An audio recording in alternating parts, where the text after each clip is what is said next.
Hey, folks, welcome to another episode of the show. Okay, I got to lead with this. I've been on a lot of campuses, folks, and I want to go on record right now. We on LinkedIn, this is live. Whoever's watching, Coconino Community College has the most beautiful campus in America. Just put it out there. You've got the San Francisco Peaks behind you. You got the Ponderosa Pines, and when the wind just blows, and you've got those wind chimes right at your front entranceway. It is just a vibe like no other. You're sitting at about 7,000 feet. And Dr. Eric Heiser, Aspen Fellow, the man, it gets to run the joint. Welcome to the show, Eric. Hey, thanks for having me, Joe. It's great to be here. And no argument on most beautiful campus. No argument here. Has anybody ever compared, like pushed against that at all and said, no, we believe that we are, and maybe your neighbor, maybe JL next door, perhaps. There's probably 9 other community colleges in the state that think that their area is beautiful for varying reasons, right? But I'll take ours every day and twice on Sunday. And largest ponderosa pine forest in the world. The peaks behind you, it's just beautiful. All seasons too. All Yep. seasons. All 4 seasons. Yeah. So I want to dig into it. You had the credentials, you had the momentum, and then you looked at 18,000 square miles of high desert with 26 tribal nations, an enrollment cliff like the area had never seen before, and federal funding uncertainty. And you put your hand up and you said, "Pick me." Yeah, that's the one. I don't know.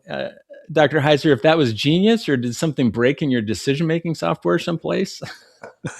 I would say, Joe, that for me, I was raised with the ideal that you don't get to complain unless you do something about it. So if I'm going to complain, and there's a lot of complaining that you certainly could be doing, or you could just attempt to be the change, right? Is to use the cliche. But yeah, I started teaching. I still love to teach.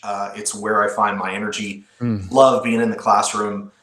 Don't have near enough time for it anymore. I still do get to teach here and there, but just the ability to affect change and seeing that if you want to move that needle further and further, you're going to have to go higher and higher up that ladder. And so with all of the fun is the adjective I'll use that comes with. Is that an acronym, by the way? Yeah. We just won't define it. We won't. But yeah, I think at the end of the day, like if you're going to sit back and complain, you're not going to do something about it. Why complain? Like why even spend your time? Yeah. So we're in a tough spot right now. You alluded to the federal, but our state's got nothing to hang their hat on. We're 48, 49, 50 in the nation when it comes to both K-12 and higher ed funding. And that's laughable. It really is. Because the only other thing you could do is cry. And yet we're still making it. So it's not going to get any easier the next couple of years, but man, how bleak of a future if we don't exist. Yeah, for those people out there that live in education-friendly states, I think this is a perspective check. I mean, we're all working hard, and every one of you says we can't pedal any harder. But some of you, like Eric, have gale force winds that are just hitting them every single day, where others might have a little bit of a side wind or even maybe a tailwind. So I think that's just good perspective for all of us. And here's what I think the sector has decided to do about just rural access, because that's a whole nother layer on top of all of that. They've decided to make maybe a website, and you put some online courses up there, and they call it innovation. Meanwhile, the student way over there in Tuba City, right, with unreliable internet, is working 2 jobs and needs credentials to like create not even a preferred future, just a little bit better future. Yeah. What do you see your peers doing when they look at that reality that just is not working, and you decided, you know what, at this campus, we're going to do things fundamentally different?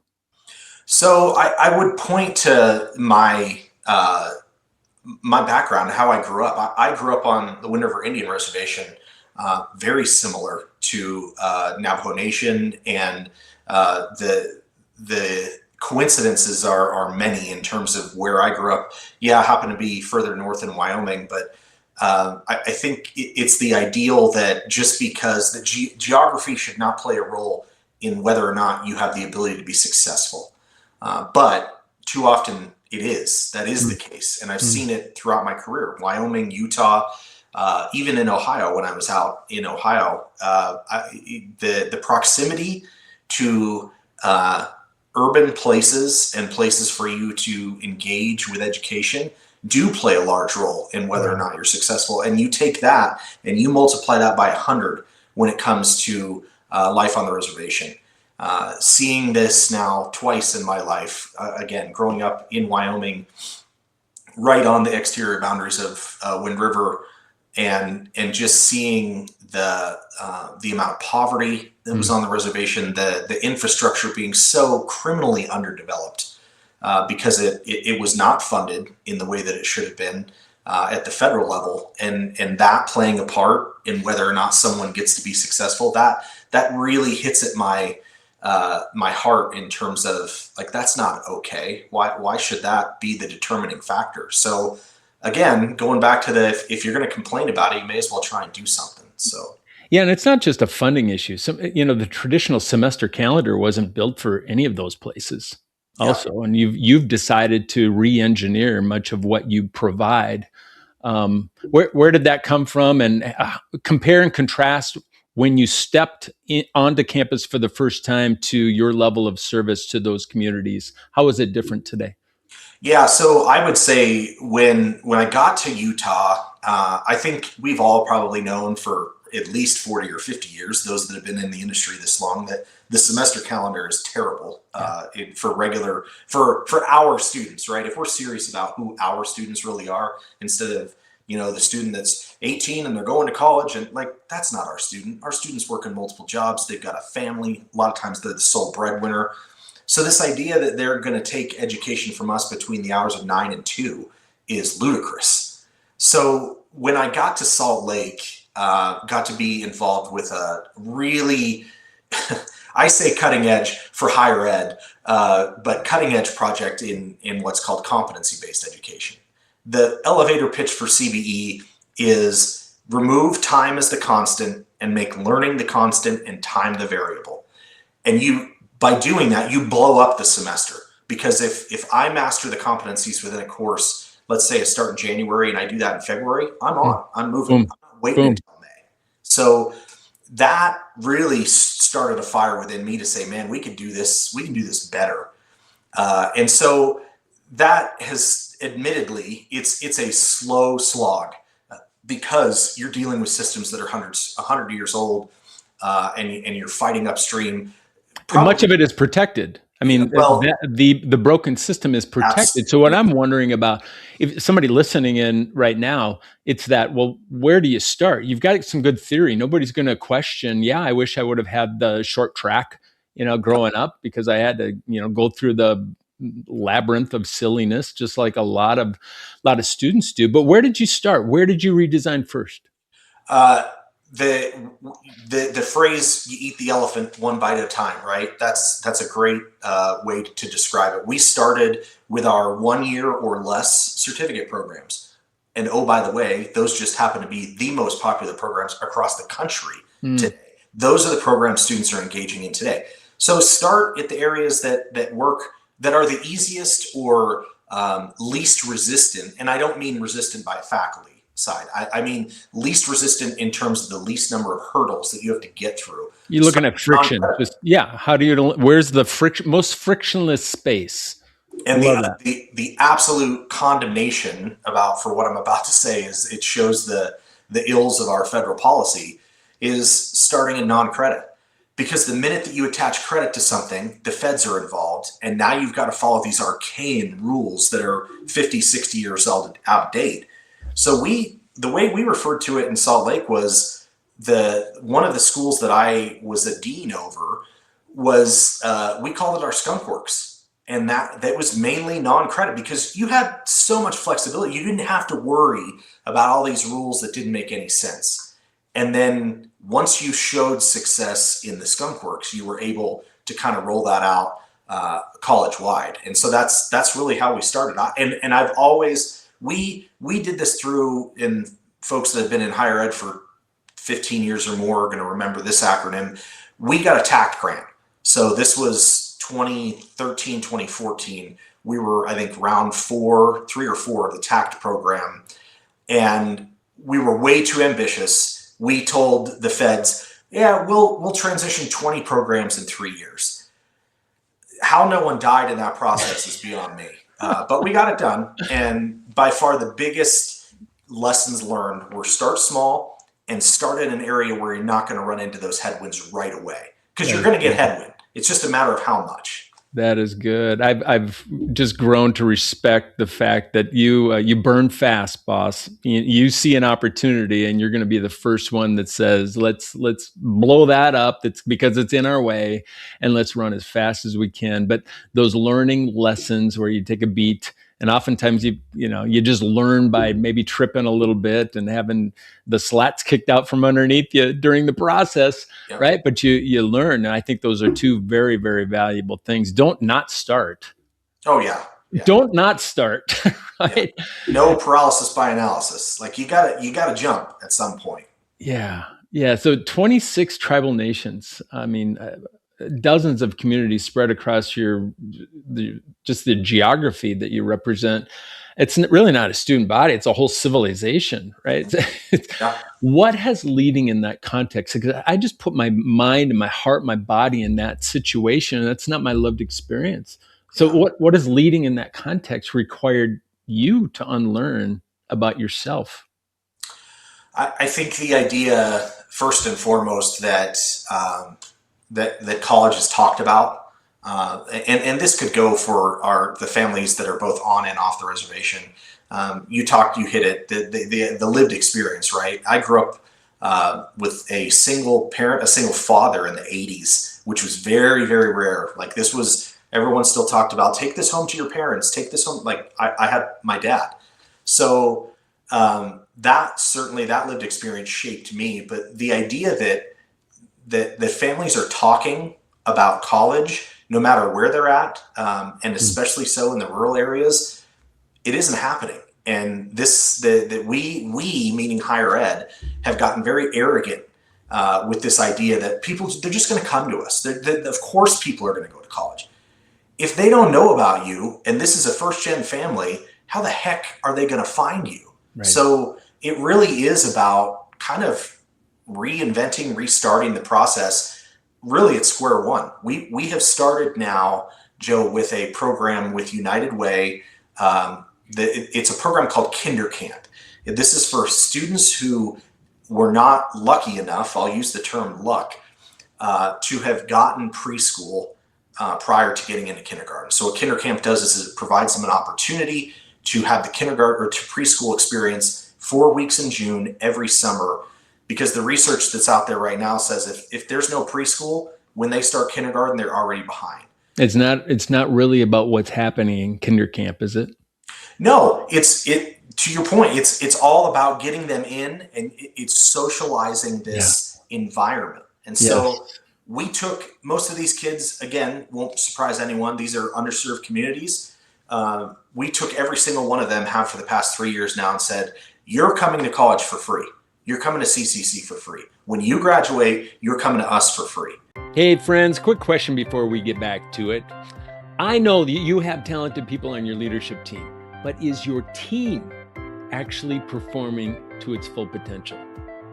Most aren't, and most don't know why.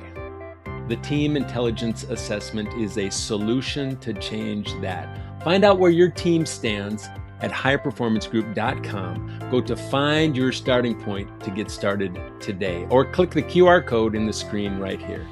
All right, back to the show. That has single-handedly changed the narrative around. And then you give them one of these. The teal ticket, Coco and the teal ticket, right?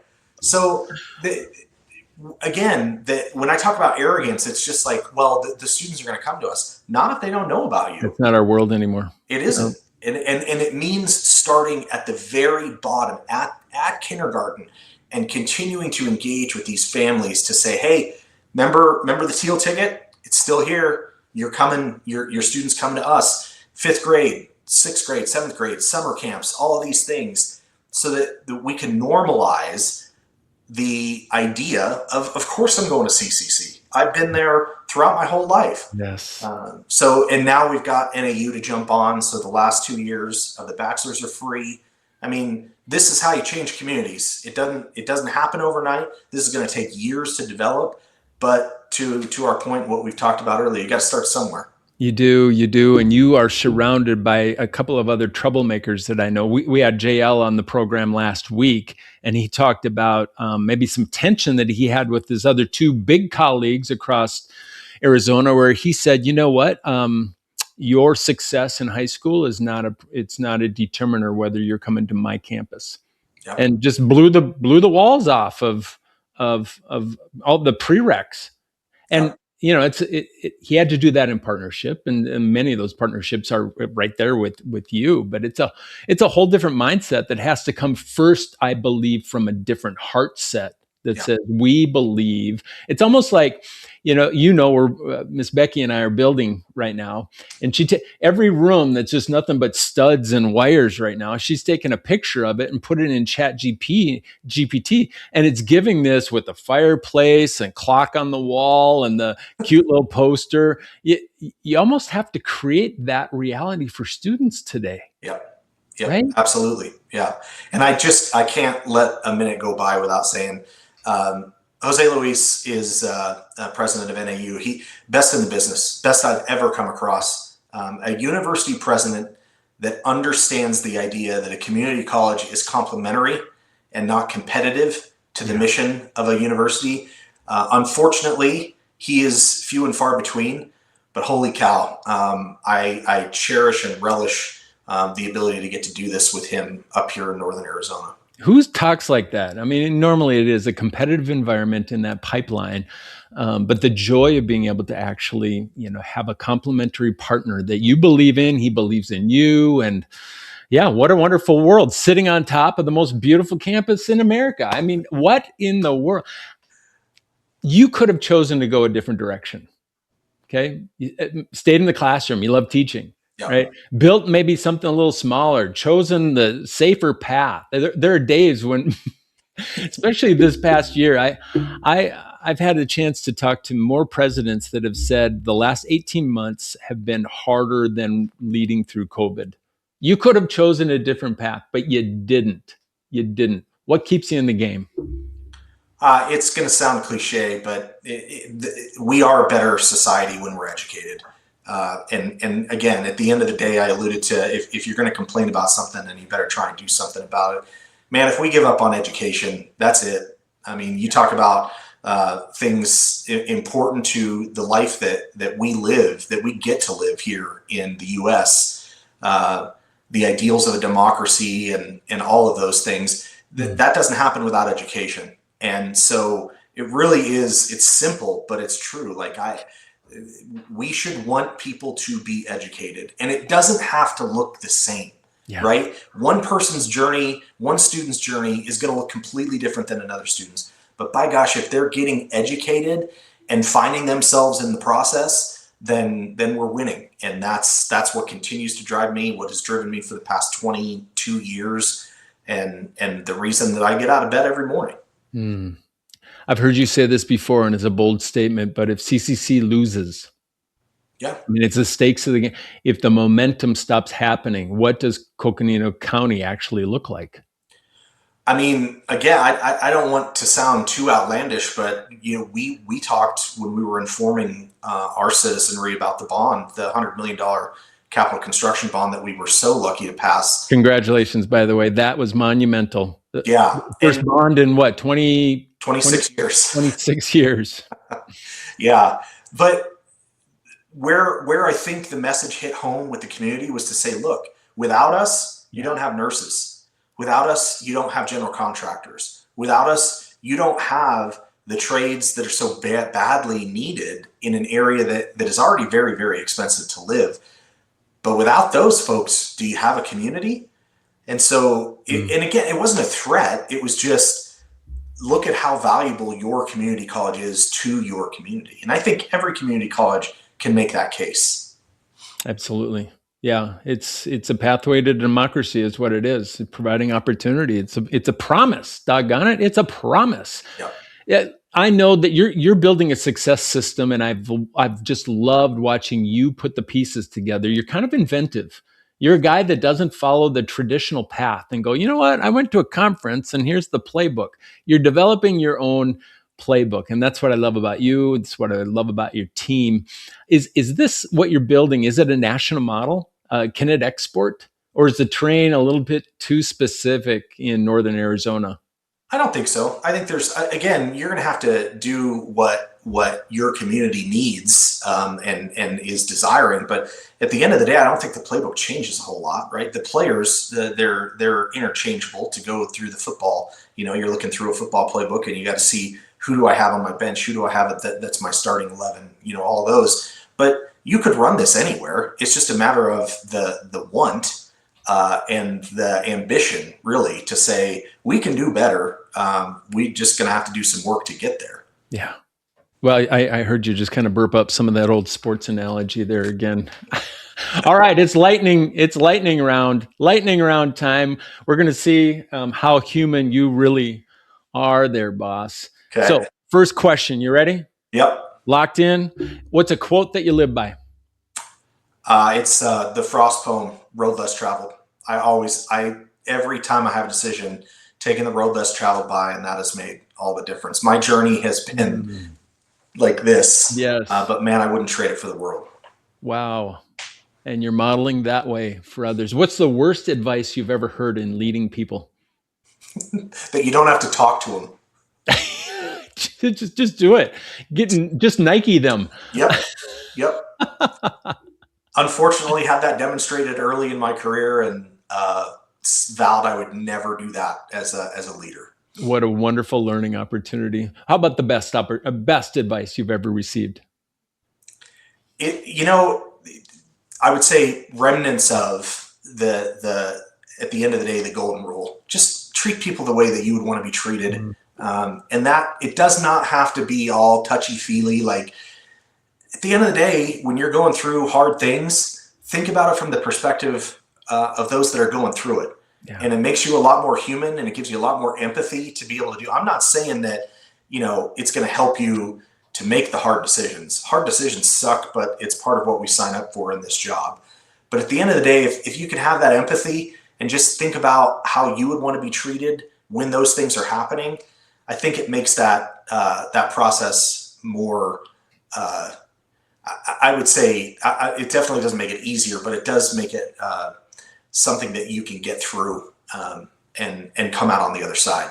The world needs a whole lot more of that. How about an unpopular opinion? Do you have any that you're just really eager to defend? That higher education is unequivocally worth the investment. That's an unpopular opinion. For those not in our space, nationally, I think that's absolutely being argued right now, that it's not worth the money, that it's not worth the investment. I think there's so much data out there to show that it is unequivocally one of the best bargains that you can get. That's solid.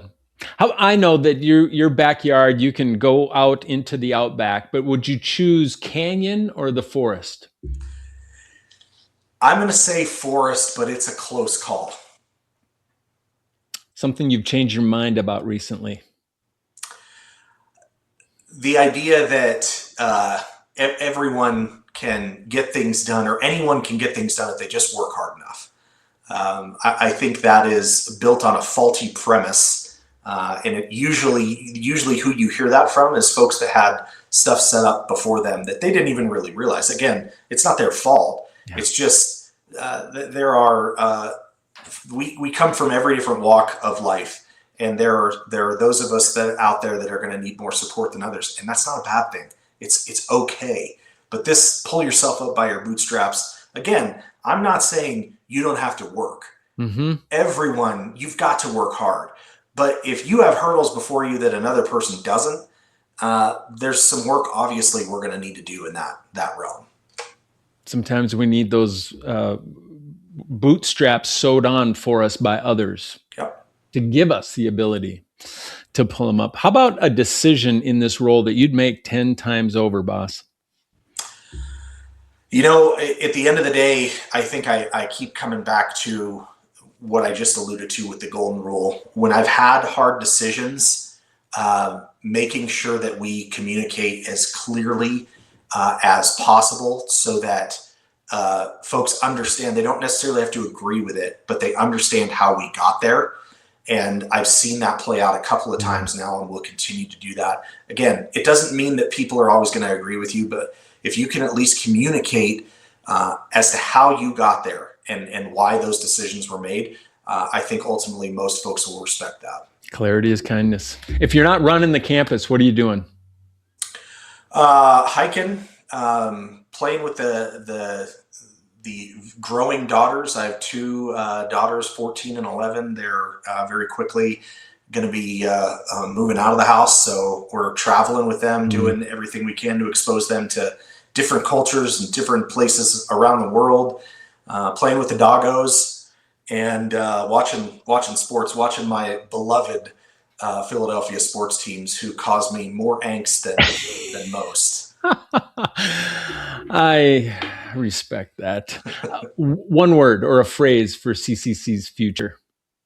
Exponential. Any questions you have for me? Why do you do what you do? Yeah. I had one other president ask me that, and I think my response was everything that I do has to be generated out of love. I mean, because that gets me out of bed in the morning. It's dukes up because love is a fighting word. I love amplifying the brilliance of others. And I love finding people that don't know who they were made to be and just helping to point them in the right direction and watching them go, ah, because it's a real thing. It's a real thing. I do believe we're all built for nuanced, worthy work. And when I can see somebody that has found that and is on purpose, the world needs a few more of them on this planet. So, great question. Thanks for asking. Dr. Heiser, you are one of my favorite people on the planet. You really are. I love the work that you're doing. I love where it comes from. I've had the opportunity to meet a number of your team there as well, and what they're building is legit, folks. It's not, and it like you said, sometimes the work isn't real sexy backstage. It's like it's hard. It's challenging. Oftentimes it's not traditional, and you don't get a whole lot of accolades for it as well. But when you see the results in how your community is prospering right now, because it's a real thing. It's a real thing, and you are on the grow. And I just wanted to just commend you and all that you're doing. If they want to learn more about your campus, if they want to track you down, how do they find you? So coconino.edu, that's the easiest way to find out about the campus at everything that we're up to up here. I'm on LinkedIn, so certainly folks can find me there, and usually not very hard to find in the AACC and Aspen circuits either. So there it is.